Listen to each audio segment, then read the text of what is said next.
그래서 12월 달에 저희 국제표준 리더스 클럽에 가야 되거든요. 참여 원하시는 분들 갈 건데 거기 회장님이십니다. 그리고 산업표준위원회 위원이시고 IOC, KSC 등의 컨비너와 의장을 역임하고 계십니다. 박수로 맞아주시기 바랍니다.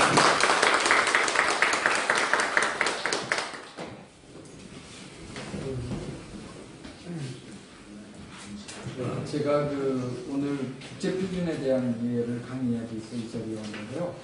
사실 이 강의를 들으시는 분의 스펙트럼이 굉장히 다양하십니다. 국가기술표준원의 담당 과장님부터 저기 컨비너 하시는 교수님에서 표준을 이제 처음 들으시려는 분까지 너무나 넓은 스펙트럼이 있어서 제가 이제 강의를 하는 거에 갈피를 잡기가 좀 어렵고요. 그래서 제가 원고를 쓰면서 고민을 많이 하다가 한 가지 결정을 했습니다. 표준에 대해서 전혀 모르는 분들이 와서 앉아 계시는 거를 기준으로 해서 강연을 드리는 게 맞는 것 같고요. 이거에 대해서 아시는 분은 들으면서 저 사람이 내가 아는 얘기만 하는구나 그러면서 뭐가 틀리나 보자 뭐 이렇게 앉아 계시면은 좋을 것 같습니다. 오늘 제가 강연하고자 하는 제목은 국제표준에 대한 이해인데요. 제가 하고 있는 분야는 이따가 중간에 요약인데 한 줄 정도 뭐 하고 있다고 나오는데 그 내용을 설명을 드리면 별로 재미가 없을 것 같아서 제가 이제 국제표준화 활동을 하면서 국제표준에 대해서 생각했던 내용들을 중심으로 해가지고 약 1시간 20분 정도, 지금 8시 40분부터 10시까지 강연을 드리고 또 질문을 받고 이렇게 하겠습니다. 혹시 제가 진행하는 과정에서 의문 나는 사항이 있으면 중간에 손 들고 질문하셔도 좋고요. 끝나고 질문하셔도 좋고 편하신 대로 하시면 좋겠습니다. 제가 이제 하는 거는 사실은 우리가 표준에 대해서 설명을 하려면 누군가가 와서 표준의 기초, 그 다음에 국내 표준, 단체 표준, 이런 얘기를 한 다음에 국제 표준을 해야 되는데 아마 기초는 누군가 해주신 것 같고요. 국내 표준 얘기를 안 하고 갑자기 이제 국제 표준으로 점프를 하는데 이거는 이유가 약간 있습니다. 아마 그 표현에서는 내용을 좀 아시겠지만 이거 자체가 왜 그러냐면 대한민국은 옛날에 우리가 경제개발계획이라는 걸 1960년대에 세우면서 세웠던 목표가 수출입국입니다. 우리 산업통상자원부가 하는 거가 매달 이제 수출과 수입액 해서 얼만큼의 돈이 우리가 남았는지 이런 건데 이런 수출입국이라는 비즈니스 모델을 만들게 된 데는 하나의 이유가 있어요. 왜 그러냐면 대한민국은 첫째 자원이 없다. 그런데 좁은 땅덩어리에 인구는 많다. 그러다 보니까 먹을 게 없다. 그러면 어떻게 먹여 살릴 거냐라고 했을 때 이 많은 인구가 무언가 일을 해서 생산을 해가지고 그거를 외국에다 내다 팔지 않는다면 지금부터 우리 60년 전에는 인구가 3천만 밖에 안 됐잖아요. 근데 여러분들 잘 아시지만 내수시장을 가지고 물건을 만들어서 팔아서 자급자족을 하려면 인구가 8천만에서 1억이 되는 거지 않습니까? 지금도 우리가 5천만 밖에 안 되는 나라 시장이니까 자세히 보시면은 벤처기업이라든지 이런 데가 좀 커지면 그 다음에 무슨 일을 하냐면 외국에 지사를 만들고 열심히 수출하려고 노력을 하잖아요.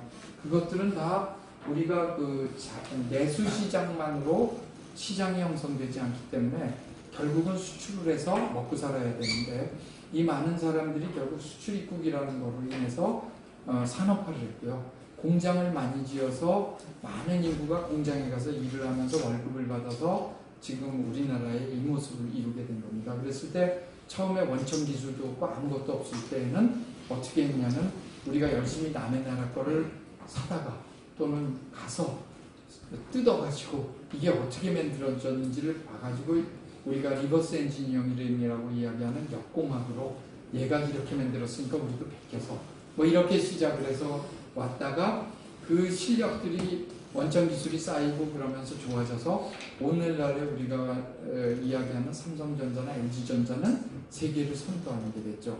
선도하기 전에는 일본 기업들이 하던 거를 우리가 보고 베껴서 유사하게 만들고 비슷하게 만들고 그러다가 이제 창조적인 단계로 넘어가서 세계 시장을 앞지르는 단계가 온 거거든요. 그게 다 우리가 수출입국이라는 모델을 가지고 열심히 3, 40년 동안 산업화를 하면서 노력을 해서 이제 자주 기술로 넘어가는 그런 단계에 있습니다. 그런데 이 수출입국을 하는 데 있어서 제일 중요한 게 옛날에는 우리나라 정부의 공무원들께서 기술 기준을 만들어서 그 규범을 가지고 규제를 해서 외국 사람이 못 들어오도록, 외국 기업이 못 들어오도록 막아주는 것이 우리나라 기업을 보호하던 일이었어요.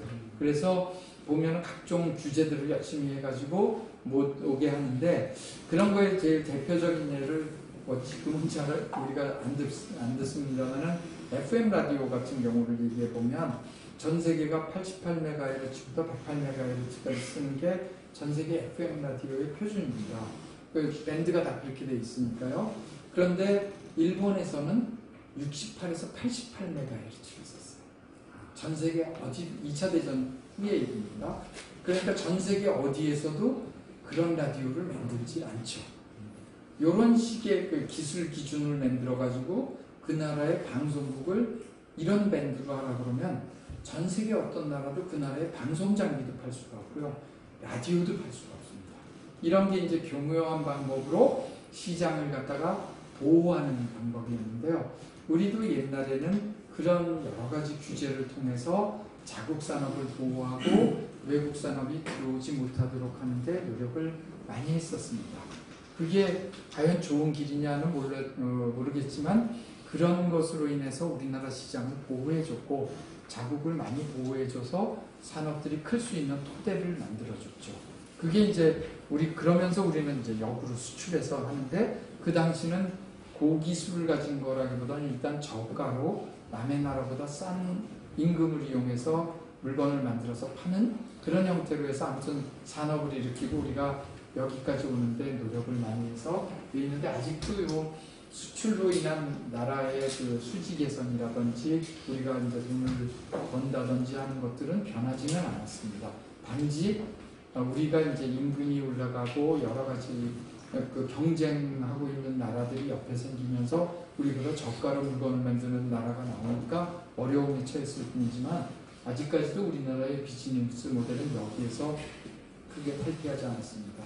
그랬을 때 아까 얘기한 것처럼 국가 표준이라든지 국가 산업보호라는 여러 가지 것들을 많이 했는데 실제로는 그와 같은 거에 의해서 우리나라가 도움을 많이 받았지만 요즘 들어와서는 그와 같은 게 자꾸 무너지고 있습니다. 왜 그러냐면 1960년대부터 불어온 자유무역이라는 그 기운이 언제 와서 최고조에 이르냐면 1995년도에 우루과이 라운드를 이루는 WTO 체제가 발생을 하면서부터는 자유무역이라는 쪽으로 넘어가게 되고요. 그 자유무역을 이루는 데서 이제 규제라든지 이런 것들을 타파하자. 특히 규제를 이루는 거에 제일 큰 거가 기술 장벽인데 이와 같은 것들을 없애자 하는 것이 이제 제일 큰 모토가 됐습니다.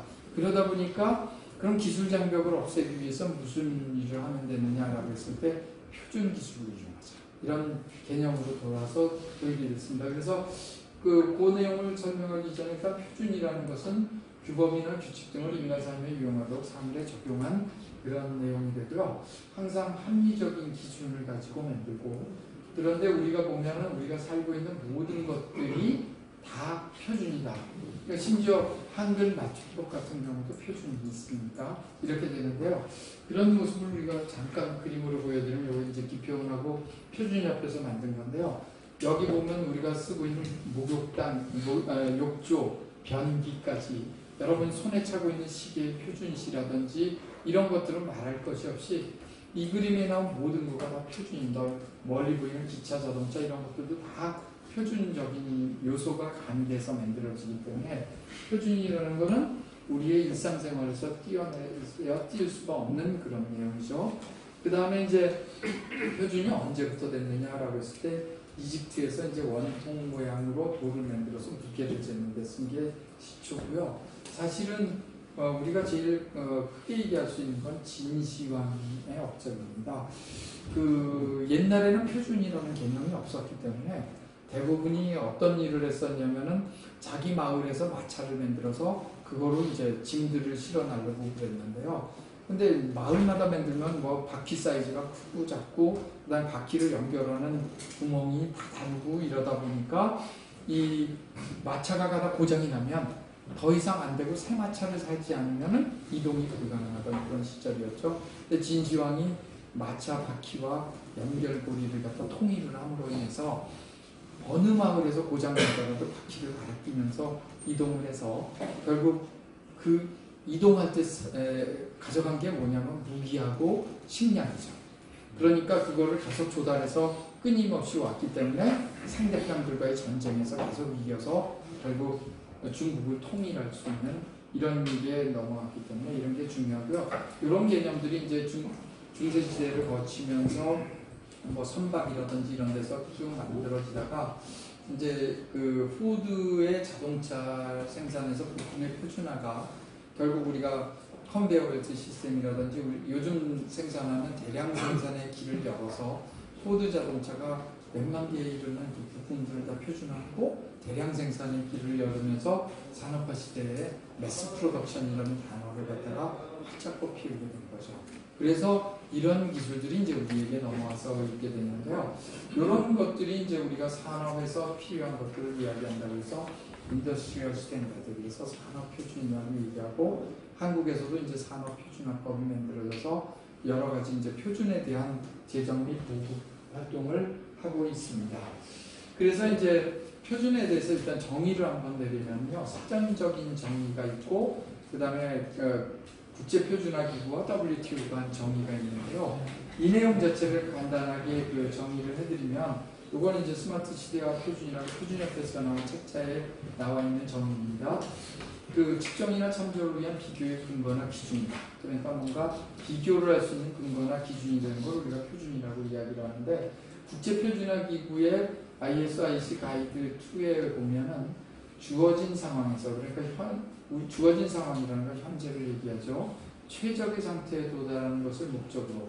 그러니까 최적의 상태에 도달한다는 것은 지금 있는 상태에서 답이 가장 좋은 거를 찾아보자는 그런 거가 되고요. 활동이나 그 결과에 대해 일상적이고 반복되는 사용, 규칙 가이드라인 혹은 성질을 규정하는 문서로서.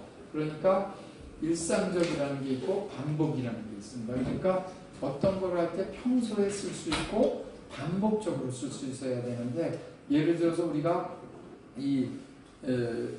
레이저 포인터를 했을 때 한 번은 켜지고 두 번째부터 안 켜지면은 그건 반복 사용이 안 되잖아요. 그런 물건은 우리가 사지를 않기 때문에 항상 반복되는 사용이나 어떤 반복돼서 쓸 수 있는 규칙, 가이드라인 또는 어떤 성질을 갖다가 규정하는 문서로서. 그러니까 결국 표준이라는 거의 골자는 뭐냐면 다큐멘트입니다. 문서라는 거죠. 표준을 하는 거의 최종 목표는 문서화해서 그 표준 문서를 만들어내는 거고요. 그거는 누구냐면 공인된 기구에 의해서 합의의 기초에서 수립된 거다. 그러니까 공인된 기구라는 것은 누구든지 여기는 표준을 만드는 곳이구나라는 것을 인정할 수 있는 곳이고, 그 다음에 표준을 만드는 근거는 합의, 컨센서스에 의해서 이루어지는 거다라고 이야기가 되겠습니다.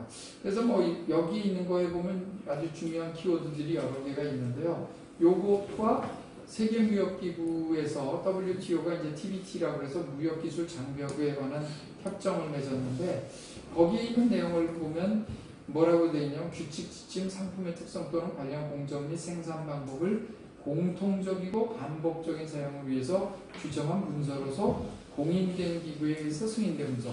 이거 자세히 보시면 ISO가 표준을 한 거를 문맥만 약간 바꿨을 뿐이지, 결국은 중요한 게 뭐냐면 기술 장벽을 허물기 위해서는 표준을 도입해야 된다는 것을 다른 말로 표현한 것이다. 이렇게 말씀드릴 수가 있겠습니다. 그래서 1995년에 이루어진 WTO TBT에서 결국 어떤 거라냐면, 이주사항을 보면 회원국이 기술 규정이 필요할 때에는 관련된 국제표준이 이미 존재하거나 또는 국제표준이 곧 발효될 시점이라면 해당 국제표준 전체 또는 관련 부분을 기술 규정의 기초로서 이용해야 된다. 그러니까 결국 무슨 얘기냐면, 국제표준이 있다면 너희가 별도를 만들지 말고 곧 제정된다 하더라도 그걸 받아들여서 너희 나라 표준으로 써라. 이러는 거죠. 그런데 이건 누구냐면 WTO에 가입된 기구들은 이거에 서명을 했기 때문에 무조건 이거는 받아들여야 된다. 이렇게 되는 겁니다. 그래서 결국은 국제표준이 왜 중요해졌냐면 이런 조건에 사인하고 가입한 나라들은 이걸 지켜야 되니까 국제표준을 그 나라 표준으로 만드는 부합화를 할 수밖에 없고요. 그 부합화가 이루어진다는 건 그 국제표준이 고로 국내 표준이 되기 때문에 우리가 여기에 굉장히 중요시하는 내용이 나왔고요. 그래서 기술 규제를 풀게 되는데 더더욱 이제 WTO에 중국까지 가입을 하게 되니까 이 얘기는 무슨 얘기냐면 중국도 이 규정을 지켜야 된다는 얘기가 되잖아요. 그러니까 세계에서 제일 큰 시장인 북미 시장과 유럽 시장에 이어 중국 시장도 이걸 지키겠다고 나와서 결국은 WTO 체제가 해준 거는 뭐냐면 자유무역을 위해서는 결국 기술 장벽을 허물어야 되고 그걸 허무는 데는 국제표준을 써서 각 나라가 국제표준을 채용함으로써 WTO 가입국들은 다 이걸로 기술 장벽을 더 이상 만들지 말라 하는 결론에 도달해서 그때부터 국내 표준이 서서히 부합화에 의해서 국제표준을 받아들이는 것으로 바뀌었고요. 그렇지만 그러면 한국에서 만든 국가표준이 없어지느냐? 그렇지는 않습니다. 왜 그러냐면 국제표준이 안 만든 것들이 있잖아요. 그거는 국가표준으로서 남아있고 그런데 그거의 수명이 또 국제표준이 만들어지면 부합화하면서 교체가 될 수 있다. 이런 겁니다. 그래서 여러분께서 이제 아셔야 될 거는 왜 국제표준을 중요시하고 국제표준에 대해서 열심히 이야기하는가 하는 거는 결국 WTO 체제의 출범에 따라서 표준이라는 것이 그 채택이 되고 그것이 국가표준과 동일시됨으로써 국제표준을 만들면 그게 전 세계 시장을 치고 들어가는 데 있어서 가장 중요한 무기가 된다. 이렇게 된 거죠. 그러면 우리가 이제 여기에서 이런 거를 보면서 알 수 있는 내용이 뭐냐면 그러면은 국제표준을 많이 만들어서 우리의 기술을 표준에다 넣으면 결국은 세계 시장의 장벽을 다 허무니까 우리가 국제표준을 많이 만들어서 우리 기술이 그 안에 들어가면 좋겠다는 게 딱 결론이 나오죠. 그래서 대한민국이 2000년도부터 표준화 교육도 열심히 하고 그 다음에 국제표준에 열심히 가고 컨비너와 부의장 간사를 많이 맡도록 하는 것들을 노력을 하는 이유가 뭔가 하면 결국 이 지금의 현 무역체제하에서는 국제표준을 많이 만들고 중요한 기술을 거기다 넣는 것이 전 세계 시장을 뚫고 들어가는데 적합하다. 이걸 알았기 때문에 그런 거죠. 그러면 이런 내용을 우리만 알았을까요? 그렇지는 않죠. 선진국은 이미 하던 일이었고요. 그 굉장히 많은 국제표준들이 다 그 미국과 유럽에 의해서 만들어졌기 때문에 선진국은 다 알고 있었으니까 특히 새삼스럽게 할 필요도 없이 계속 박차를 가해서 가면 되는 거고요. 우리나라가 이렇게 될 때 우리만 그런 게 아니라 일본은 표준 배가 운동 뭐 이런 거에서 일본이 만든 표준을 2배로 만들자 이런 거 운동을 했고요. 차이나는 이제 여기 사인을 하고 들어오면서부터는 그럼 우리도 국제표준화 기구에 가서 열심히 일을 하자라는 거로 해서 굉장히 저돌적으로 나옵니다. 결국 이 내용이 뭐다라는 걸 숙지를 함과 동시에 국제표준에 엄청나게 오는데요. 그 ISO에 있는 TC나 SC에 참여하고 있는 그 투표권을 가진 멤버 수를 보면은 미국, 웬만한 유럽 나라보다 중국이 참가하고 있는 숫자가 훨씬 많습니다. 대한민국보다 훨씬 많아요. 그 얘기는 뭐냐면 이 사람들이 뭐가 키다라는 걸 알아서 이제 달려드는 건데 사실 무섭습니다. 우리보다 인구가 거기는 자기네가 12억인지 14억인지 잘 모른다는 나라에서 같은 비율의 사람이 표준화에 달려들면 우리의 3, 40배는 기본이잖아요.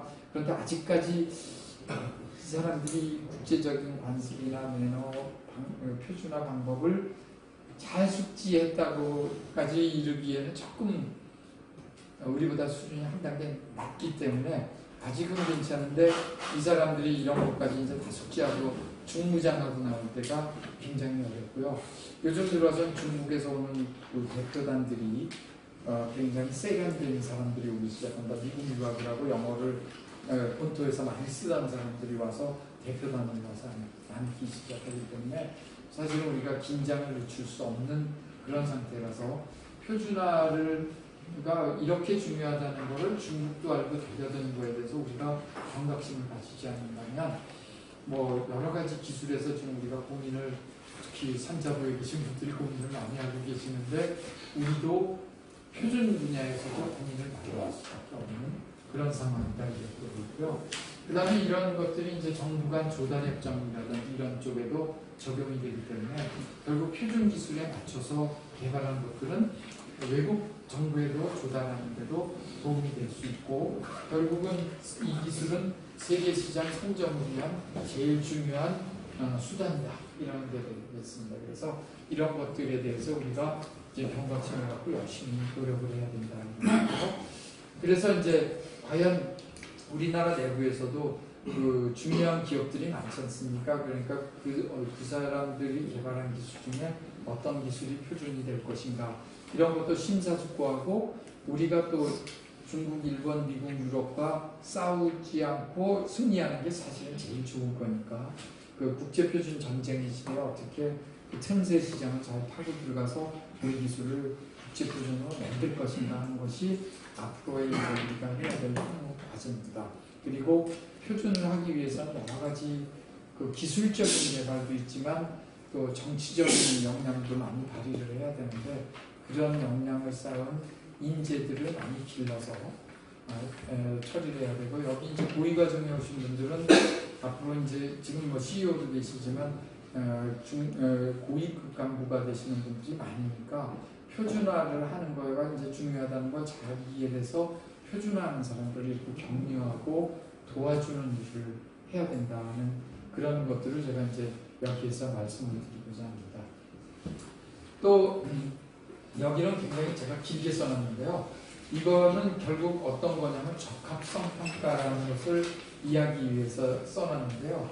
적합성 평가라는 거는 뭐냐면 표준을 만드는 데 있어서 대부분이 이제 제정된 거를 우리가 뭐라고 부르냐면 기술 표준이라고 부릅니다.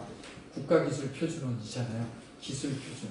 그러니까 우리가 산업에서 만든 어떤 기술을 갖다가 표준으로 만드는 거기 때문에 기술 표준이라고 부르는데, 이 기술 표준이 만들어지면 그것이 이제 보급이 되겠죠. 예를 들어서 뭐 우리가 그 어떤 그 감시 카메라에 대한 표준, 감시 카메라가 해야 될 사진을 찍는 규격에 대한 표준을 만들면 이게 하나의 기준이 돼가지고 그거가 전 세계가 통용되면서 쓰겠죠. 그런데 그러면 이제 기업들이 그 다음에 하는 건 그 기술 기준에 맞는 제품을 만들어서 파는데, 너도 나도 다 뭐 ISO 몇 번에 의거해서 만든 제품이다라고 그러는데 과연 그게 맞는지 안 맞는지를 확인해야 되니까 그 기술 기준에 적합한가를 따지는 게 적합성 평가입니다. 그러니까 우리가 표준을 만든다고 하면 크게 두 가지를 생각해야 되는데, 기술 기준이 되는 걸 만들면 그 기술 기준에 따라서 어떤 제품이 나왔을 때 그게 그 제품이 이 기술 기준에 맞춰서 됐는지를 테스트를 해야 되거든요. 그 테스트를 해주는 게 적합성 평가입니다. 그런데 이 적합성 평가를 이제 왜 중요하다고 그러냐면, 적합성 평가가 요 밑에 나온 것처럼 요즘에는 상호 인정 조약이라고 해서 Mutual Recognition Agreement라는 MRA를 통해서 대한민국에서 그 적합성 평가 인증을 받으면 대한민국과 협정을 맺은, 우리가 130개국인가요? 이렇게 협정을 맺었는데 그 나라는 대한민국에서 그 적합성 평가받은 인증서를 인증해 주겠습니다. 그러니까 중요한 게 뭐냐면, 우리가 미국 가려면 UN 규격 맞춰라, EU 가려면 EN 규격 맞춰라, 뭐 등등 이런 것들이 있는데, 우리가 이 적합성 평가에 대해서 국가기술표준원이 그 유럽이나 미국에 있는 기관들하고 협약을 맺으면 우리나라에서 발급된 인증서가 유럽에서도 통용되고 미국에서도 통용될 수 있다는 거죠. 이거 굉장히 중요합니다. 왜 그러냐면, 그렇지 않았을 때는 개별 국가 하나하나에다가 가서 적합성 인증 신청을 내고 돈도 들고요. 인증받을 때 가서 평가받으려면 출장 가가지고 몇 장씩 있으면서 그쪽에서 요구하는 사항 확인하는 일을 해줘야죠. 그런데 이것을 대한민국에서 한 번 해서 인증서를 받았더니 한국 국가기술표준원이 여러 나라의 적합성 평가하는 국가기관하고 어그리를 맺으면은 어그리먼트에 의해서 여기 거가 그쪽에서도 인정을 받으면 기업 입장에서는 시간과 돈을 절약할 수가 있습니다. 그래서 굉장히 중요한 거거든요. 그래가지고 이런 일이 있는데 요 적합성 평가가 중요하죠. 그래서 죄송합니다. 제가 지금 말씀드리는 거는 표준이라고 하는 건 기술 표준이 하나 있어서 기술에 대한 규격이 나오고요. 그러면 그 규격에 맞게 제품이 만들어졌는지를 평가해주는 적합성 평가라는 이런 두 가지가 굉장히 크게 나와 있습니다. 그래서 여기 계신 분들이 표준 문서들을 쭉 보면요. 기술 기준이 있고 그거에 따른 컨포먼스 테스트라는 파트가 같이 붙어 있습니다. 그러니까 요거는 요 표준에 맞는 테스팅하는 방법에 따라서 적합한지 아닌지 판정하는 그런 기준이 나와 있기 때문에 항상 이 두 가지가 표준에서는 병행해서 가고 있습니다. 그러니까 우리가 요거 두 가지에 맞는 거를 가지고 제품을 만든다면 기술 규격에 따른 제품을 만들고 적합성 평가를 받는다면 그 인증서를 가지고 전 세계의 기술 규제를 약간 협파하는 데 도움을 받을 수가 있어서 이게 굉장히 중요하다 이런 거고요. 그래서 우리가 이제 우리 기술을 갖고 국제 표준을 만들고 보급하는 거는 시장 지배의 수단이 된다. 이렇게 아시고 시장을 뚫고 가는 데 있어서는 표준보다 더 중요한 건 없다. 이렇게 했고요. 국제 표준은 추구하는 바가 이제 합의, 컨센서스를 얻어가는 과정인데 요거를 제가 왜 설명을 드리냐면 뭐 이 뒤에서 특별히 설명은 안 드리겠습니다만 여기 있는 거죠. 독주가 가능하냐? 나 혼자 기술을 내가지고 가능하냐? 그렇지 않습니다. ISO 같은 경우는 1개국 1투표제이기 때문에 미국이 우리 독창적인 기술이고 전 세계 최고다라고 주장을 해서 되지가 않습니다. 왜? 유럽이 반대하고 아시아가 반대로 하면 표가 안 나오잖아요.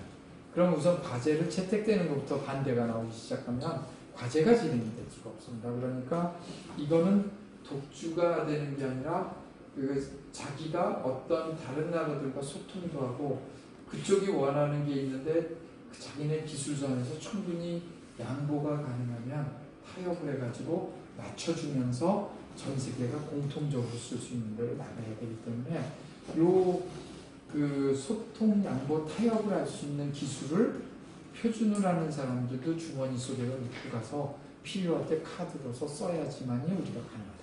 이겁니다. 그래서 제가 아까 얘기한 게 기술이 좋은 것만 가지고 되는 게 아니라 기술이 떨어지더라도 소통과 타협이 되는 게 가능하다. 아마 표준 개요할 때 자주 나오는 얘기인데 뭐 지금은 거의 쓰지 않는 그 비디오 테이프 얘기를 하면 그 소니의 그 기술과 마스시다의 기술에 보면 소니가 훨씬 더 퀄리티도 좋고 좋았지만 그 마스시다가 만든 VHS라는 건 뭐 테이프 몇 번 돌리면 나빠지고 그런데 퀄리티도 별로 안 좋은데 표준이 된 이유가 뭐냐라고 했을 때 소니는 자기 기술을 무조건 써야 된다고 고집을 했고요. 마스시다는 적당히 타협을 하면서 그냥 포기를 하니까 거기에 따라서 전 세계가 이쪽 거로 손을 들어줍니다. 기술 수준은 한 단계 낮지만 결국 소통과 합의를 모으는 데는 마스시다가 성공해서 VHS가 전 세계 테이프 기준이 된 건데 이런 것들은 이제 이야기를 들으시면 왜 퀄리티가 나쁜 게 소니보다 훨씬 나빴는데 안 되느냐 뭐 이런 거고요. 그 다음에 이제 소니는 그런 거에서 보면 국제표준에서 물을 먹는 경우가 굉장히 많은데 특정 회사를 비난하는 것 같아서 그냥 요 한 건만 설명을 드리고 관두겠습니다. 그래서 결국은 뭐냐 표준을 하는 데서는 합의를 이루어야 되기 때문에 우리가 양보할 수 있는 선에서는 상대편 기술을 받아들이고 교체를 해가면서 컨센서스를 이루는 게 좋다. 그러다 보면 최적화는 될지 몰라도 최상의 기술은 아닐 수 있어요. 그런데 아까 얘기한 것처럼 보편적으로 써야 되고 일상에서 써야 되기 때문에 최상의 기술로 가는 거는 다음 단계에서 할 수 있습니다. 여기서 이제 한 가지 아셔야 될 거는 표준은 한 번 만들면 영원한 게 아니라 표준은 바뀔 수도 있어요. 언제? 5년이 지나면 검토를 할 수가 있습니다. 그때 더 좋은 기술이 있으면 바꿀 수도 있고요. 아주 좋은 기술이 나왔는데 반영을 못했으면 추가적으로 부속서를 만들어서 집어넣을 수도 있습니다. 그러니까 그런 것들은 바뀔 수도 있기 때문에 표준은 영원하다 맞기도 하고 틀리기도 합니다. 표준은 영원한 거는 우리 여기 박은 나사, 볼트, 너트 이런 거는 1940년대 만든 거 지금까지도 그냥 쓰는 거예요. 그리고 바뀌지도 않아요.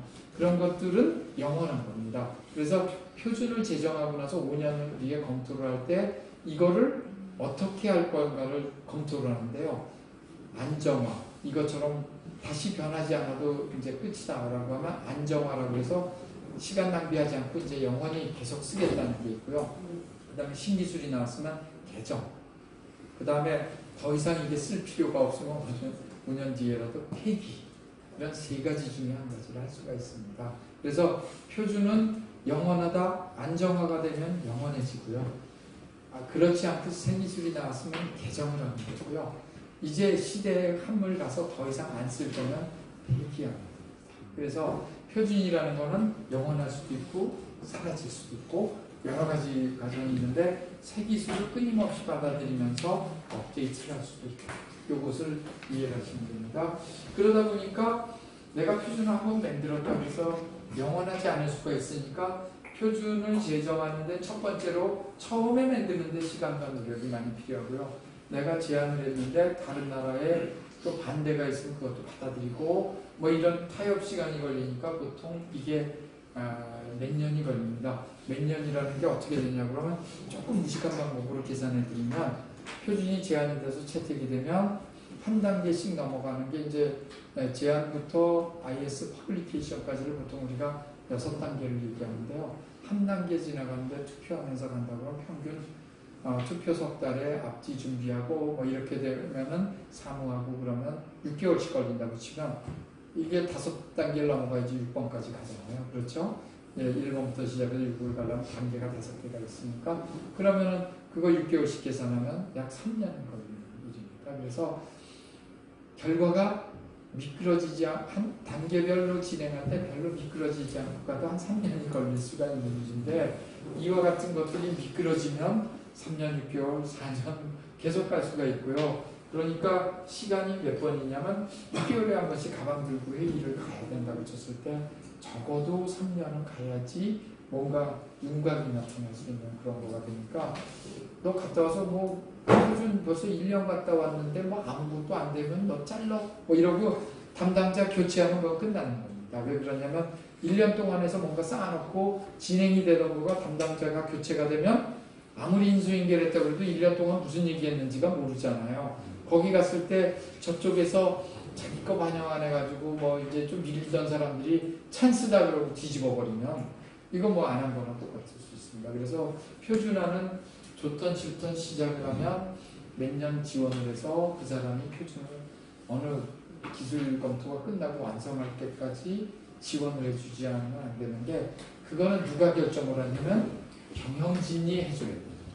무슨 얘기인가 하면 엔지니어가 또는 뭐 과장이나 부장이 가서 아무리 표준 제가 하는 거 이건 1년만 더 지원해 주시면 끝낼 수 있습니다 했을 때 위해서 안 돼. 바꿔. 그러면은 교체가 되지 않습니까? 그럼 그 표준 가던 거 없어진 거는 똑같아요.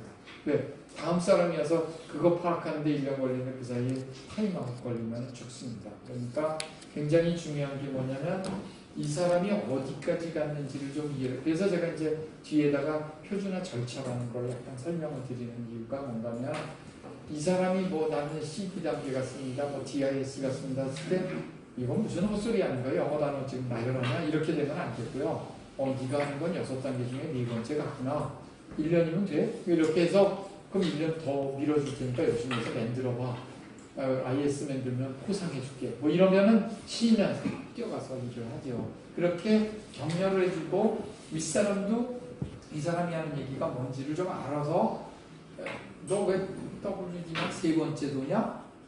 다음 단계 가야 되지 않아? 뭐 이렇게 위에서 나오면 긴장하고 열심히 할 수밖에 없습니다. 그런데 그게 안 나오고 그럼 뭐 그냥 보고서 이게 뭐 부정서인데 이게 뭐 출장 보고서 이게 뭐냐 나는 알지도 못하겠는데 너 바꿔 뭐 이렇게 되면 안 되는 거예요. 그래서 이런 것들을 이해가 우선이고 그 다음에 지원을 해주면서 격려도 막 해줘야 했을 때 한 3년에서 4년 지나면 뭔가 결과가 나옵니다. 그거를 잘 기억해 주셔야 돼요.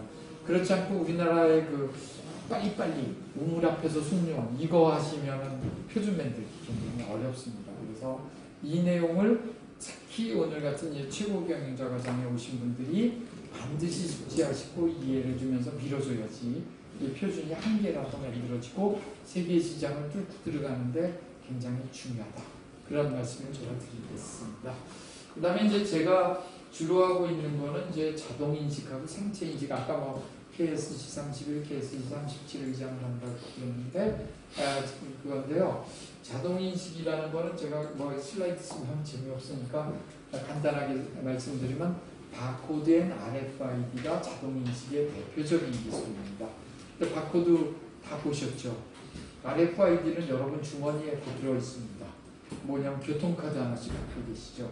그게 무선구에서 연결, 지하철 타고 버스 타시는 건데 그게 RFID의 스마트카드 표준에 들어있는 건 다 같습니다. 그러니까 이런 거를 표준을 만든 게 자동인식이고요. 생체인식하면 벌써 이제 뭔지 아시죠? 지문, 얼굴, 홍채로 이루어진 삼총사. 근데 실제로 그 세 가지만 있는 게 아니고요. 대한민국이 독창적으로 만들어서 세계의 표준을 만든 정맥인식도 있고요. 대한민국이 전 세계 경찰이 쓰고 있는 DNA를 표준화한 DNA 데이터 폼의 표준화도 있고요. 제가 점쟁이들을 하는 방식인 손금인식도 표준화를 만든 게 있고요. 이런 거에서 이런 것들이 다 있고요. 그것들을 연결하는 인터페이스, 그 다음에 마찬가지로 테스팅하는 방법들, 그 다음에 사회적인 효과, 뭐 이런 것들에 대한 것들을 다 분석해서 하는 게 생체인식 기술입니다. 저는 그런 쪽에서 이제 열심히 그 일을 하고 있고요. 한 20년 넘게 일을 해서 제가 만든 표준이 몇 개 있습니다. 그 다음에 이제 ISO 스트럭처를 나왔는데요. 그 전에 잠깐 제가 여기 이 슬라이드로 오면 국제표준화기구는 ISO는 1947년에 만들어졌고요. ISO는 어떤 정부에 속하지 않은 Non-Government Organization입니다. 그러니까 무슨 얘기냐면 NGO죠. NGO는 시민단체도 다 NGO잖아요. 그래서 힘이 없습니다. 그런데 ISO는 아까 WTO라는 막강한 파트너를 잡았고 그 전에 잡은 파트너도 만만치 않은 사람들인데 그게 뭐냐면 1개국 1회원제라는 걸 해서 어떤 일을 했냐면은 한 나라의 그 나라에서 그 산업 표준을 만들고 제정 보급하는 기관이 회원이 될 수 있다라고 이렇게 헌장에 보고받았어요. 그럼 대한민국에서 산업 표준을 만들고 보급할 수 있는 거는 국가기술 표준밖에 없죠. 딴 데 또 있나요? 아니잖아요. 그렇죠? 모든 산업 표준화법에 의한 국가기술 표준을 반장을 하게 돼 있거든요. 그래서 국가기술 표준은 ISO에 있는 거예요. 그러면 여기서 그 옛 사람들의 그 지혜를 알 수가 있는데요. 나는 NGO야. 힘이 없어. 그러면은 이거를 어떻게 하면 힘을 발휘할 수 있을까? 그 나라의 표준그룹 기관을 잡으면 된다. 그래서 가버먼트들이 그 ISO의 회원이 됐습니다. 그러니까 자연스럽게 ISO 회원들은 그 나라의 표준을 보급하니까 아까 WTO 체제가 부독이 발족되면서 KS 자체는 다 ISO에 있는 것들을 다 가지고 왔죠. 그러니까 얼마나 파워가 좋아집니까? 그래서 첫 번째 지혜가 자기네가 이걸 만들 때 1개국 1회원제라면서 표준을 보급하는 기관을 만든 게 첫 번째 지혜고요. 두 번째는 그렇게 했음에도 불구하고 각 나라가 기술 기준에 의해서 이거 막는 거를 기술 장벽을 치는 걸 막기 위해서 WTO라는 체제를 갖다가 껴안고 거기 동승해서 표준을 보급하도록 만든 지혜. 이 두 가지가 오늘날의 국제표준화기구의 위상을 높이는데 아주 결정적인 역할을 했습니다. 근데 우리가 이제 국제표준화기구 3대 표준화기구라면 ISO는 전 분야의 표준화를 하고요. IEC는 전기 전자 분야를 하고 ITU는 통신 분야를 합니다. 그래서 이 세 가지를 우리가 그 3대 표준화기구라고 하는데요. 그 IEC도 이제 우리 국가기술 표준화 회원이고 거기도 1개국 회원제인데 여기 이제 주로 전기를 중심으로 하다 보니까 전기를 만드는 그 발전소를 개발하고 할 수 있는 나라가 그렇게 많지 않아서 상대적으로 이쪽은 162개국 정도지만 여기는 뭐 한 100여 개국이 안 되는 회원 수를 가지고 있고요. ITU는 요거는 이제 유엔 산하에 있는 통신 연맹입니다. 그래서 이건 유엔 산하 기구고요. 여기가 하는 일은 전 세계 그 통신 오퍼레이터를 중심으로 하는 기관인데 여기는 체제가 완전히 다릅니다.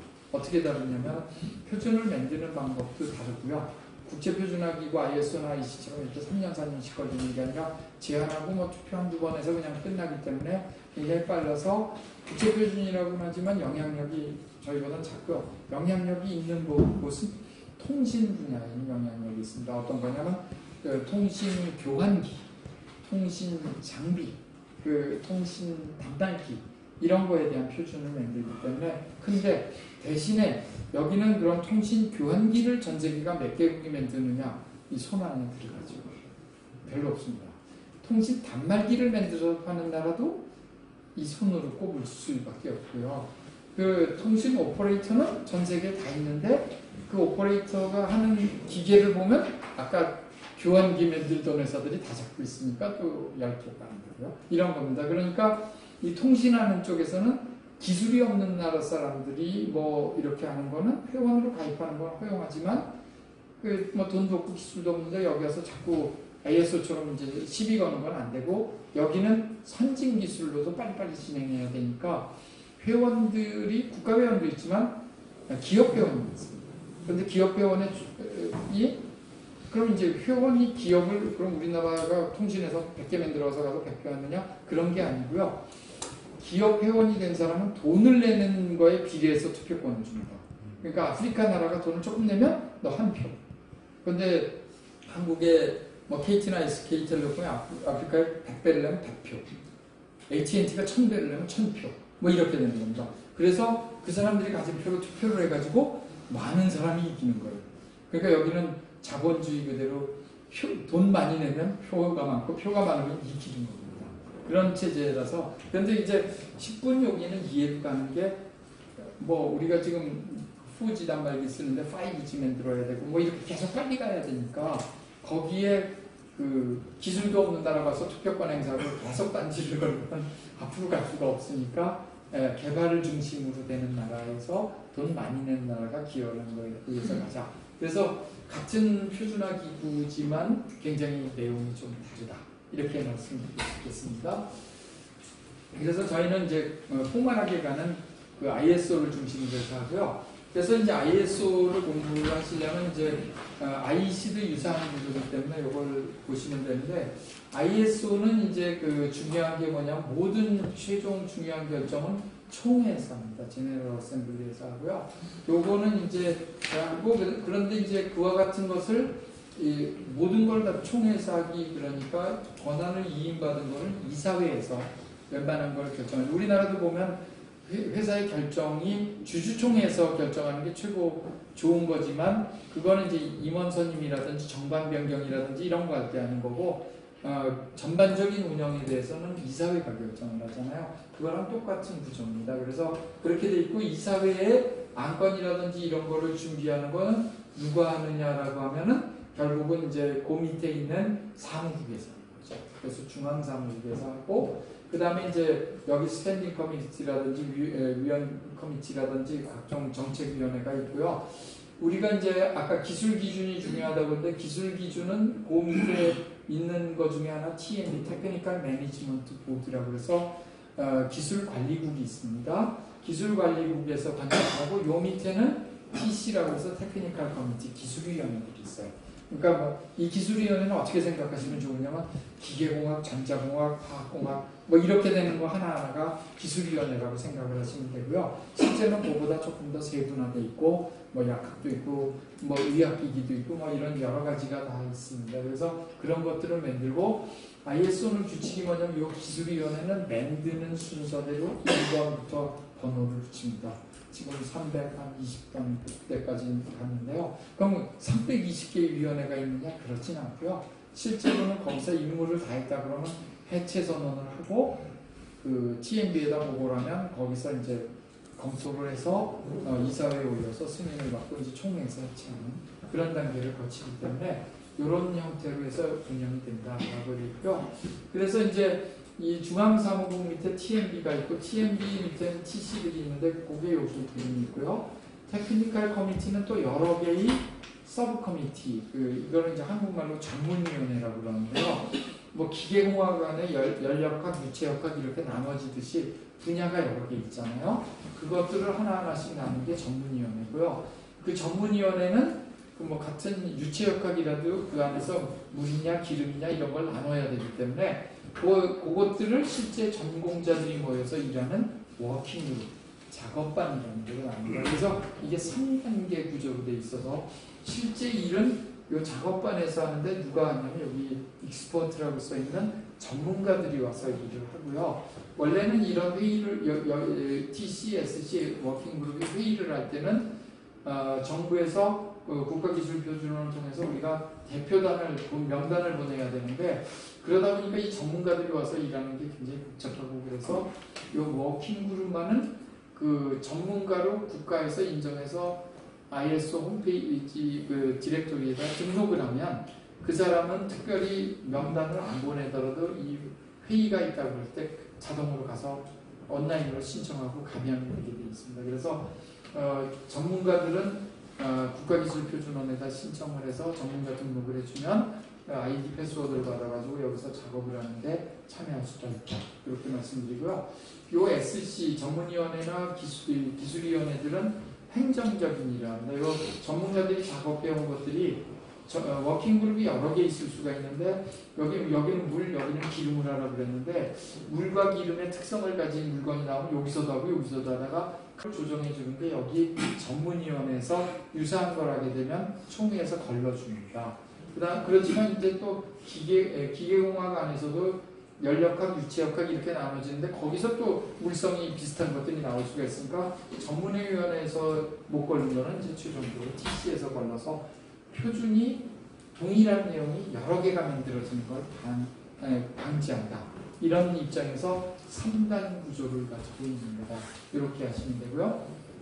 이런 것들이 이제 중간에 투표를 할 때 원칸트리 원보트라고 해서 1개국 1회원제처럼 투표를 할 때 전문위원회나 그 기술위원회에서 하는 투표는 1개국 1회원제고 그것도 투표권을 가진 국가. 그러니까 옵저버로 참여하는 국가들은 투표권이 없습니다. 그러면 모두가 다 투표권을 가질 것 같은데 그렇진 않고요. 투표권을 가지면 의무도 있습니다. 투표를 반드시 해야 된다는. 그런데 그거를 누락하면 다시 옵저버로 떨어지는 그런 페널티가 있기 때문에 아무나 다 하는 건 아니고요. 전문가가 부족하면 5멤버로 있을 수가 있어서 투표권이 없는 경우도 있습니다. 우리나라도 굉장히 많이 참여하지만 한 자리 숫자 정도는 5멤버로 있어서 투표권을 행사하지 않는 위원회도 있습니다. 그래서 이렇게 되고 여기 전문가들이 참여하는 이 워킹 그룹은 ISO가 최근에 이제 변경을 해서 전문가들이 와서 하기 때문에 1개국 1투표로 하면 진행이 안 되니까 전문가 1인당 1투표로 바꿔줬습니다. 약간 ITU 비슷한 건데 단 국가가 인정한 사람, 등록된 사람만이 할 수 있으니까 그렇게 해서 이제 전문가들끼리 토의를 해서 빨리 컨센서스를 모아서 위로 올려가지고 진행을 하자. 그런 관점에서 이렇게 진행이 된다.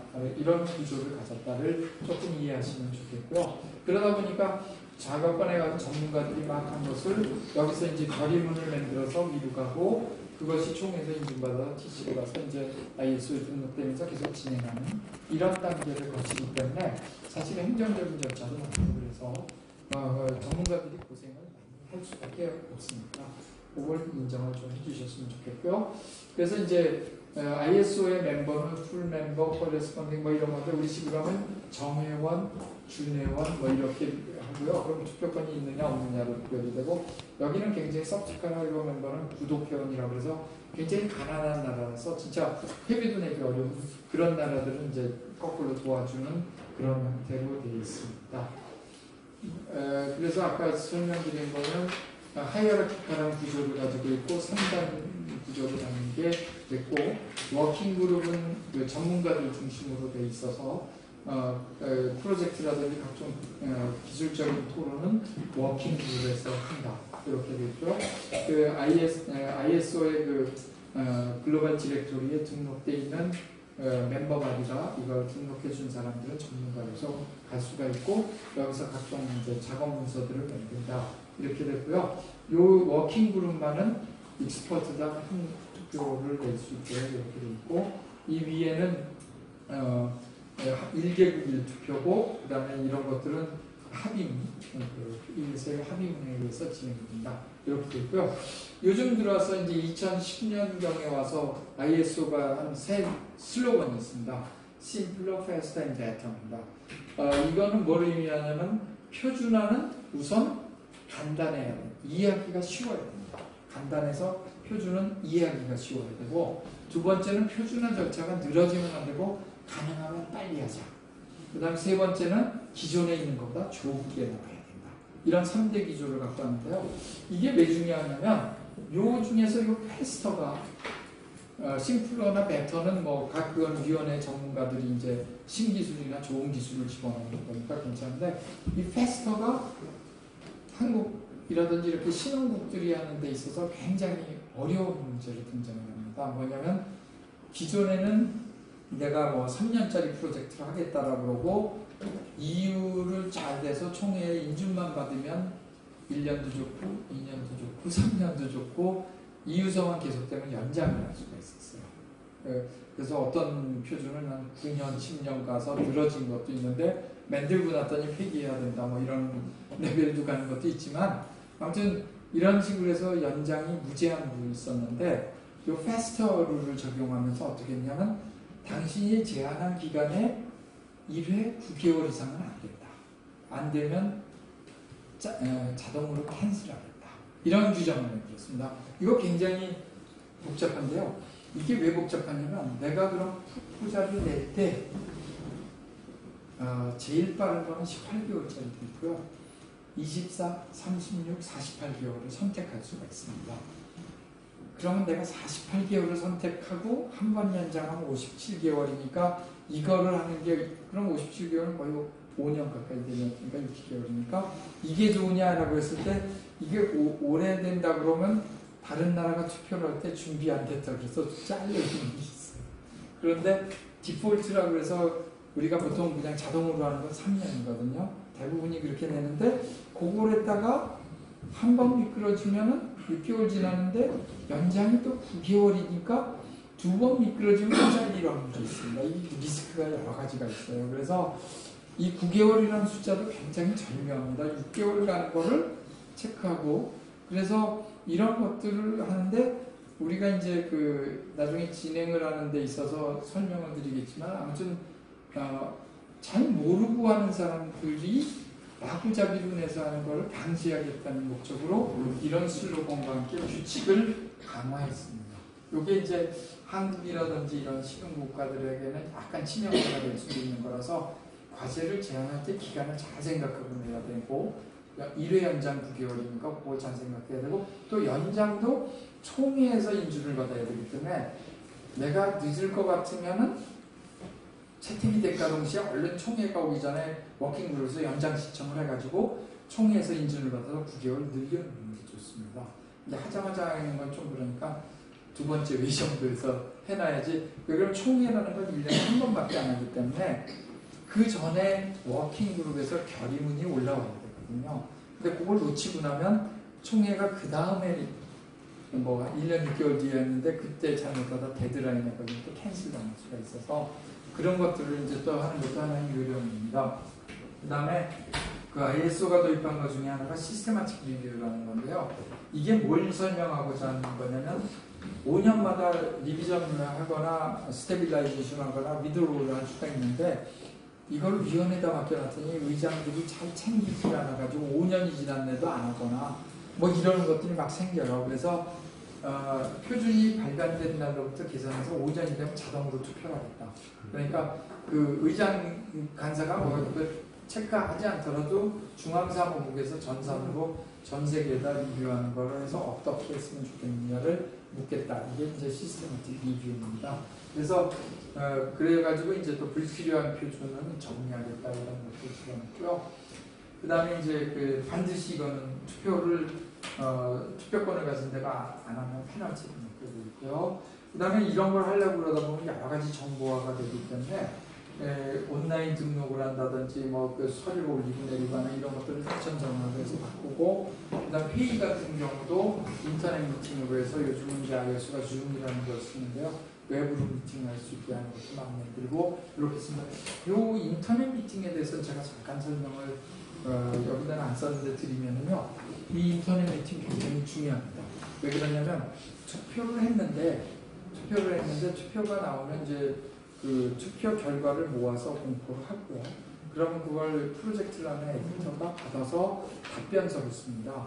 그럼 그 답변서에 따라서 그 각 나라가 모여서 회의를 하는 걸 우리가 커멘트 리졸루션 미팅이라고 해서 투표에 따른 결과 회의를 하는데요. 이 회의 자체가 그 6개월에 한 번씩 하면 굉장히 늦기 때문에 사실은 ISO가 어떤 일을 해줬냐면 여기 뒤에 여기 그림을 보시면 여기 시작해서 저기 60번이라고 쓴 끝나는 데까지 가는데 옛날엔 이 단계를 하나씩 다 지나가야 됐습니다. 그런데 그 단계를 여기에 3개를 블루 색깔로 표시해서 옵션으로 만들어줬어요. 요거 잘 보셔야 됩니다. 이게 무슨 얘기냐면 내가 프로포자를 낼 때 문서를 만들어서 굉장히 컴플리트하고 잘 만든 문서가 되면서 제안을 할 때 나 아예 CD로 가겠다. 그러니까 원래는 이제 베이스 다큐먼트에서 등록해서 WD가 되고 WD 통일해서 CD로 가고 CD에서 이제 DIS로 가고 이렇게 한 단계씩 올라가야 되는데 나는 컴플리트한 다큐먼트를 만들었으니까 투표를 걸면서 여기부터 시작하겠다고도 할 수가 있고요. 여기부터 한다고도 할 수가 있고 심지어 어떤 거는 여기로 직접 가겠다고 이러는 것도 가능합니다. 그거는 이제 예를 들어서 우리가 많이 쓰는 IEEE의 와이파이 표준 같은 경우는 전 세계적으로 다 쓰고 있는 거고 이미 다 기술도 검증이 됐는데 단지 IEEE라는 단체 기구에서 만든 거니까 ISO의 국제 표준이 아니었거든요. 그러니까 문서 양식이 다르니까 그걸 가져와서 기술적인 건 그대로 놔두고 ISO 문서 양식에만 맞춰서 내면 여기서부터 해도 뭐 전 세계에서 아무도 관계가 없으니까 갈 수 있습니다. 와이파이 같은 경우는요. 그런 거는 아예 여기로 제한을 할 수도 있어요. 그거는 내가 투표를 제한할 때 할 수가 있는데 그러면 내가 정상적으로 제한해서 여기서 제한이 돼가지고 내가 낸 문서가 그냥 기본 문서로 첫 회의에서 결정이 됐어요.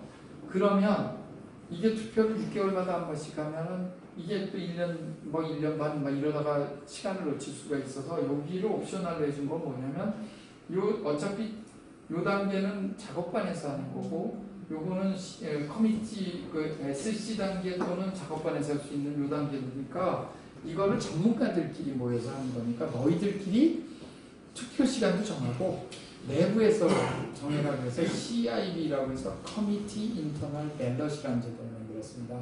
그래서 투표가 나오면 그 에디터가 답변서를 올리면 그 컨비너가 회의를 소집해가지고요. 회의를 한 다음에 야 그럼 이거 2주 내에 에디터가 고쳐서 올리면 우리 2주 동안에 의견을 받을게 커멘트를. 그러면 한 달 뒤에 회의하자. 이렇게 해서 시간을 포괄하지 않게 내부에서 그 위원회에 참석한 사람끼리 회의를 하면서 빨리 갈 수가 있습니다. 그러면은 아까 얘기한 것처럼 3년짜리라더라도 6개월씩 2번에서 안 떨어지고 갔을 때 1년 걸리던 거를 뭐 2달을 석 달 만에 한 번씩 전문가들끼리 회의해서 빨리 해서 여기를 지나가면 DIS 등록하는 게 시간이 단축할 수가 있죠. 그래서 여기에서 아까 제가 설명드린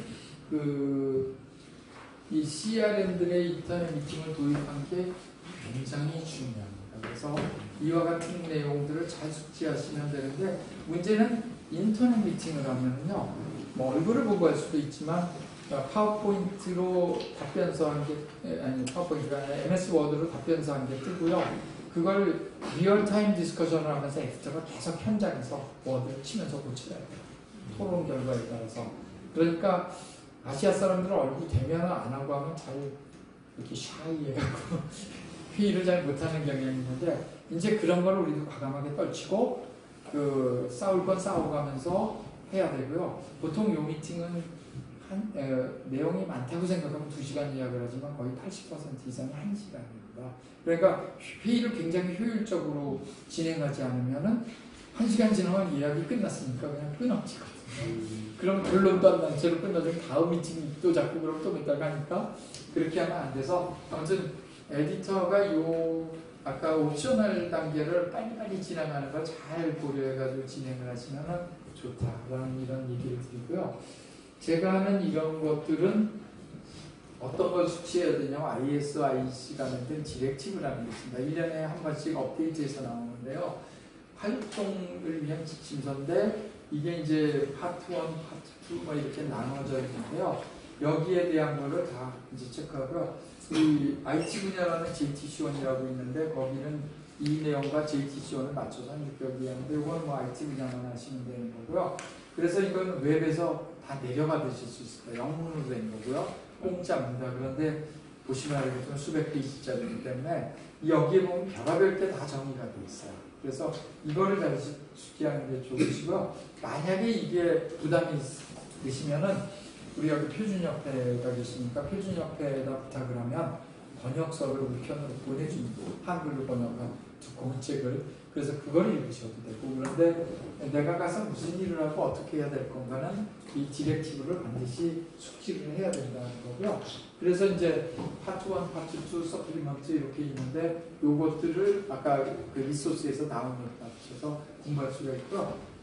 회의하는 모든 거에 대한 절차는 여기에다 정리가 되어 있으니까 이걸 잘 보시면 되겠습니다.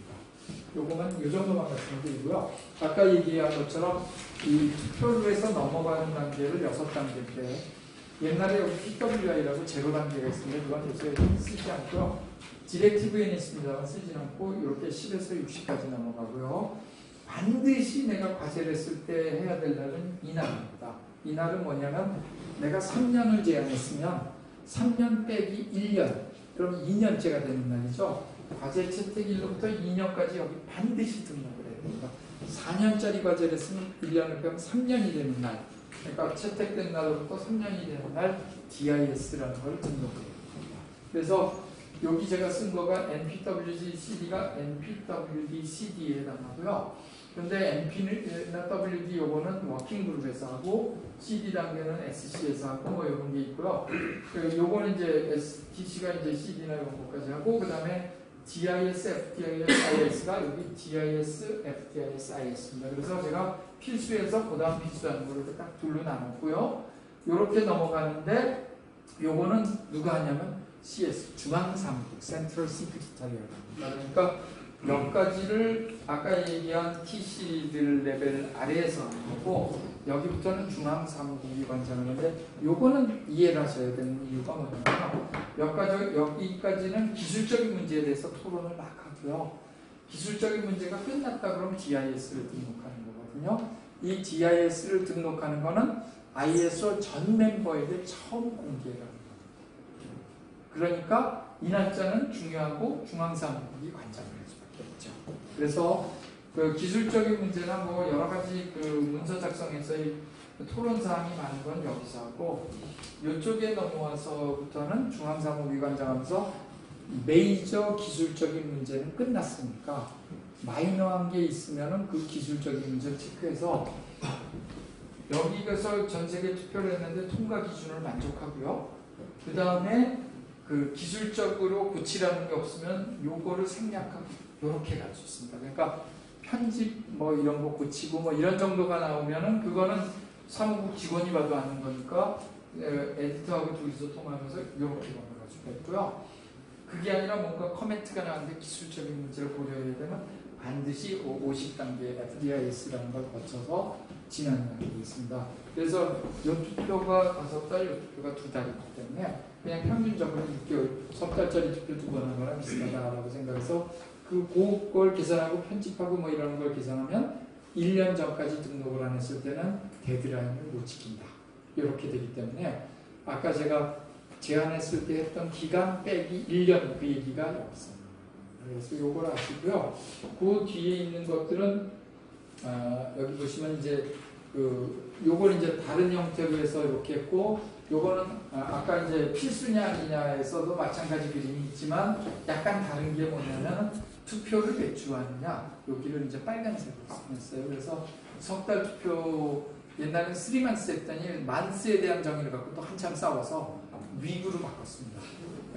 왜냐하면 석 달이 어떤 때는 4주짜리가 있는가 하면 5주짜리도 있고 이러다 보니까 그럼 13주냐 12주냐 갖고도 막 싸우고 그래서요. 위크로 다 통일을 했습니다. 그래서 이 CD 같은 경우는 여기서 이제 또 디폴트가 있고 그 다음에 파스블이 있습니다. 요거는 무슨 얘기냐면 ISO 본부에서 빨간색으로 한 거는 이렇게 했으면 좋겠다고 지정을 해줄 거고요.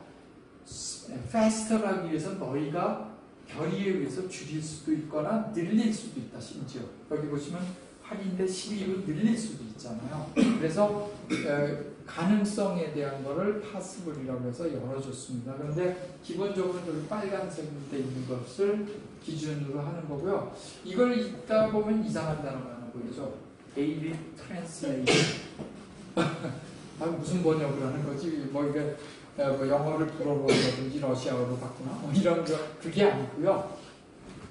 커뮤니티에서 이제 GIS 등록을 하면 문서가 가는데 워드 템플레이트가 가고요. 그 다음에 반드시 사무국을 통해서 요구하는 게 뭐냐면 표, 사진, 그림의 원도를 별도로 달라고 그래요. 그러면 워드 안에 있는 것은 자기네가 꺼내서 할 수가 없기 때문에 원도를 달라고 해서 그거를 받아가지고 자기네가 XML이라든지 PDF라든지 이런 거 6가지 포맷인가를 바꿉니다. 그거를 이렇게 만드는 시간을 트랜슬레이션 피리어드라고 하고요. 그게 최대 8주 이렇게 걸린다고 되어 있습니다. 그런데 보통 제가 해보니까 15일이면 오더라고요. 그래서 2주 정도는 오는데 자기네가 이제 밀릴 거를 대비해서 8주 정도의 번역 기간을 갖고 그게 끝나면 곧바로 이제 투표를 시작하는데 그게 이제 12주 하고 이렇게 계산해보면 한 넉 달 됩니다. 그리고 저기 FDIS랑 또 8주 정도 투표를 한다. 이렇게 해서 이거는 이제 투표 기간에 대한 정보가 있는 그런 그림이기 때문에 요거를 좀 아시면 되겠습니다. 그 뒤에 있는 것들은 이제 제가 그 절차에서 아까 얘기한 게 설명을 드렸죠. 내가 24개월짜리로 제한을 했으면 GIS 아까 40이라고 한 그 단계까지를 1 빼기 1년에서 12회 해야 되고요. 36이라고 하면 24, 48은 36 이런 식으로 해서 반드시 지켜야 한다. 이런 것들이 중요하고요. 그 다음에 요 각 단계에 있는 것들은 참고해서 보시라고 해서 제가 쭉 넣어드렸으니까 그냥 보시면 되고요. 그래서 구체적인 내용이 여기 쭉 있습니다. 출판까지 있고요.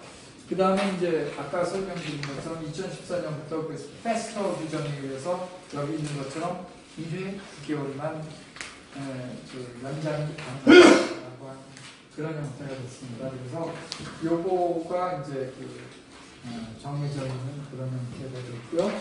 그래서 제가 이 밑에 한글로 써드린 이유는 뭐냐면 총회와 연계가 되어 있기 때문에 왜 그럼 연장을 하는 건 총회에서 승인을 받아야 되니까 반드시 과제가 채택이 되면 DIS가 언제 등록되는지 확인하시고 거기에 따라서 그거 데드라인이 오기 적어도 1년 전에 총회에서 연장을 해놔야 된다. 그러면 그거마저도 놓치면 캔슬이다 이런 거고요. 표준화 회의를 갈 때는 그냥 가는 게 아니라 표준화 회의 하기 전에 해야 될 일이 있습니다. 이게 보면 여기 있는 것처럼 미팅이 끝나면 그 다음 미팅이 이제 여기 빨간색으로 여기 회색 부분이 빨간색으로 표시된 데가 있는데 그 사이에 여기 있는 것처럼 넉 달 전에 의장간사 컨피너는 회의 어젠다를 이게 퍼스트 디렉터 어젠다입니다. 해서 이런 거를 논의하겠다는 어젠다를 올려야 되고요. 그럼 그 사이에 이제 여러 가지 문서들이 거기에 맞는 걸 갖다 붙이고 회의하기 한 달 전에 파이널 어젠다가 올라가서 이 문서와 다 합해진 그런 게 올라가고요. 그러고 나면 이제 미팅을 하고 미팅이 끝나면은 이제 곧바로 그 레졸루션을 만들어서 그걸 48시간 내에 올리고요. 그 다음에 이제 뭐 12일일 때 보통 한 달 정도 내에 회의로 우리나라 식으로 미팅 마이너스라고 해서 회의록을 올려서 회의에서 무슨 토의가 있었다라는 걸 기록한 걸 또 올리겠습니다. 그러고 나면 그 다음 일각은 또 어젠다 올리고 이렇게 해서 계속 돌아가기 때문에 그 의장간사 컴퓨터 맡으신 분들은 이 시간 축이 굉장히 바쁩니다.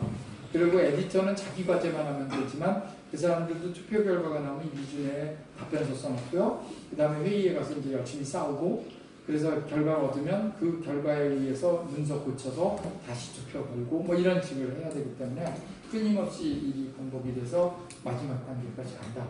이렇게 하시면 되겠습니다. 그 다음에 뭐 투표 의무는 아까 많이 설명드렸으니까 그렇고요. 뭐 이거 바꾸는 거 정도는 이렇게 하겠습니다. 그리고 이제 제가 마지막으로 이제 한 가지 이슈를 설명을 드리면 특허청이나 이런 데는 특허가 중요하다고요. 국가기술표준은 표준이 중요하다 그러고 뭐 이런 이제 이런 건데 특허청에 관련되는 게 국제기구는 와이포라고 있습니다. 여기는 이제 남보다 먼저 아이디어를 찾아내서 등록하면 특허를 주기 때문에 이거는 이제 지혜로운 자의 논리가 있어서 남보다 먼저 받고 로얄티를 받자 뭐 이런 거고요. ISO나 IC는 전 세계 누구나 널리 쓰이는 거라니까 평범한 일반인들이 다 쓸 수 있는 거에서 범자의 논리고요. WTO는 무역에서 장벽 있는 거 다 부시고 쳐들어가겠다는 거니까 강자의 논리입니다.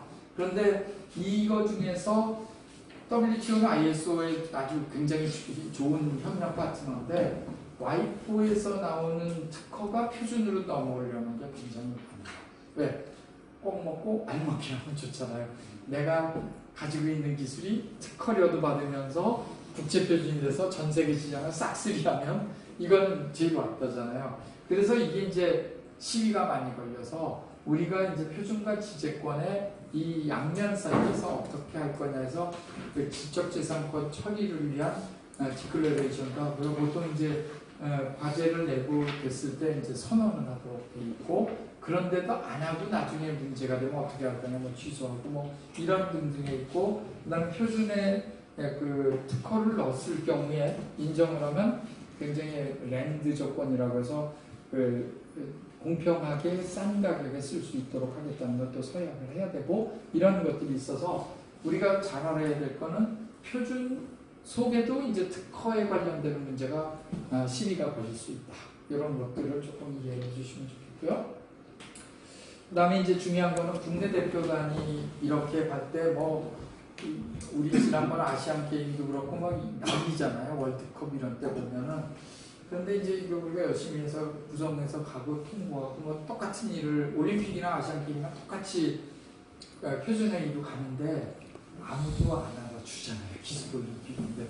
그래서 이제 의장간사 컨비너라든지 또 에디터들이나 이런 사람들이 쓸쓸히 어렵게 가지만 이런 거를 잘 숙지해서 국제화에 굉장히 기여를 하는데 잘 안 알아준다. 그래서 CEO분들이 표준을 만드는 사람이 얼마나 고생을 하는지를 좀 아셔서 이 사람들을 격려해 줬으면 좋겠다. 그래가지고 제가 이게 이제 그 표준에 굉장히 저돌적으로는 중국도 WTO에 가입했는데 WTO가 국제 표준의 중요성을 줬고 우리는 기술 기준과 적합성 그리고 그런 거에 따른 상호협정에 의해서 표준이 굉장히 중요하고 표준은 아까 말씀드린 대로 합의에 의해서 조화롭게 만들어져야 되고 그 다음에 이제 또 ISO가 만들었다고 해서 전 세계가 그냥 다 쓰는 게 아니니까 필요하다면 해당하는 기법이 협력도 한다. 무슨 얘기냐면 우리가 뭐 여기 아마 해외여행 다 하셨을 테니까 전자여권 만들잖아요. 그 전자여권은 관장하는 기구가 ICAO라고 국제민간항공기구입니다. 근데 국제민간항공기구의 ICAO 다큐먼트 구상공산에 거기에 기술 기준이 들어간데 뭐냐면 ISO SC 17과 37에서 정한 표준을 따른다고 딱 넣어줬어요. 그게 뭐냐면 ICAO가 ISO 규격을 따라서 해서 전자여권에 들어간 얼굴, 지문, 홍채 데이터 포맷은 37에서 그 칩에 대한 구성 및 관련되는 거는 스마트 카드라는 17에서 이거 한 거를 그대로 받아들이겠다. 이렇게 돼서 ISO와 또 ICAO는 굉장히 협력 관계를 맺고 있는 이런 겁니다. 그래서 관련 표준 보급 기구들도 있는데 그런 데들과도 협력을 한다 이런 거고요. 시장 선정을 하고 제일 리마인드 해 주실 거는 표준은 대학 교수나 연구소에 있는 사람을 위해서 하는 게 아니라 기업을 위해서 하는 겁니다.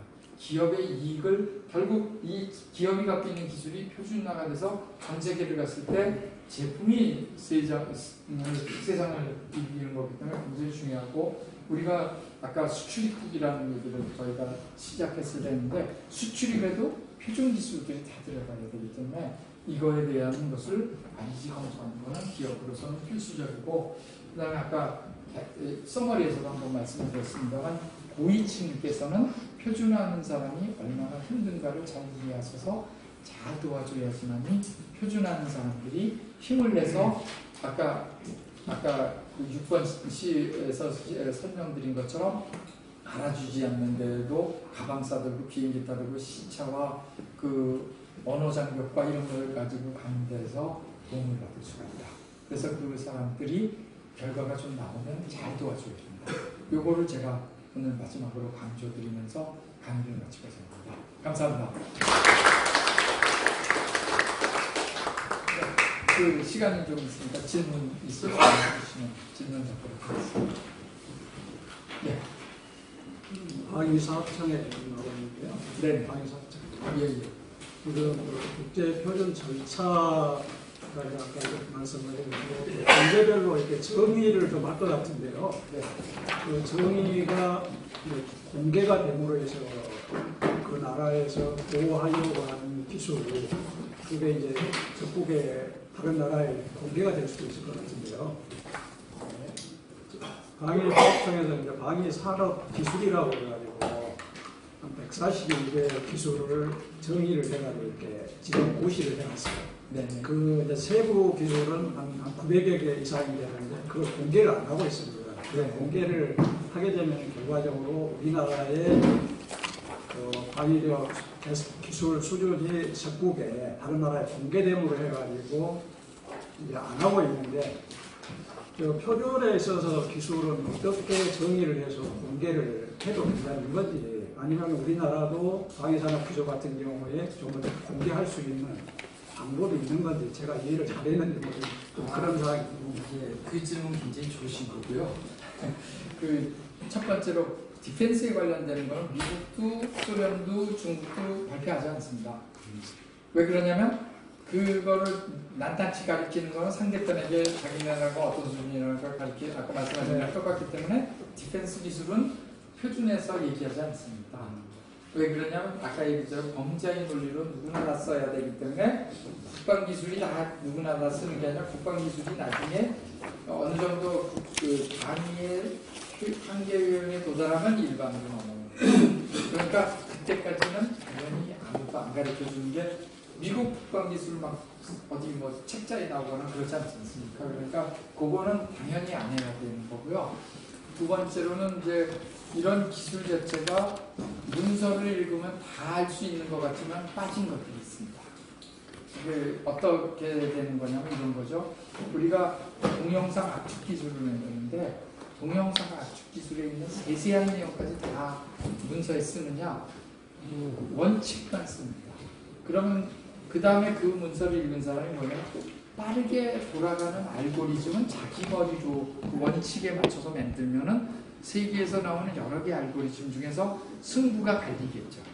그러니까 그 표준 문서에서 정리한 내용 자체는 어떤 디테일한 알고리즘 하나 놓고 이거를 써라가 아니라 이런 원칙을 가진 문서 알고리즘을 개발하라 그러면 굉장히 많은 기업들이 자기 머리로 창의적으로 만들어서 시장 경쟁에서 이길 수 있습니다. 그런데 표준이 아까 시장 선점을 한다고 하는 거의 골자는 뭐냐면 내가 지금 개발하고 있을 때 어떤 원칙을 넣지 않습니까?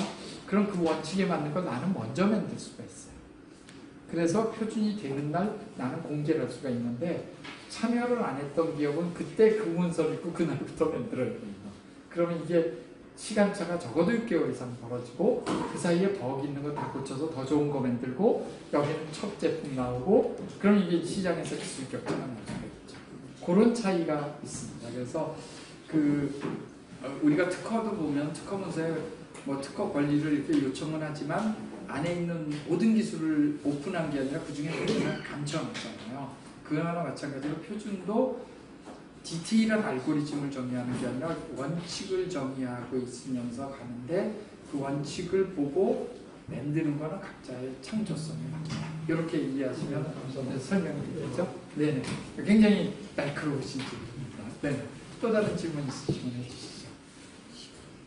시간이 지나고 10시 딱 되시네요. 네. 예, 그러면 이걸로 마치겠습니다. 네, 감사합니다.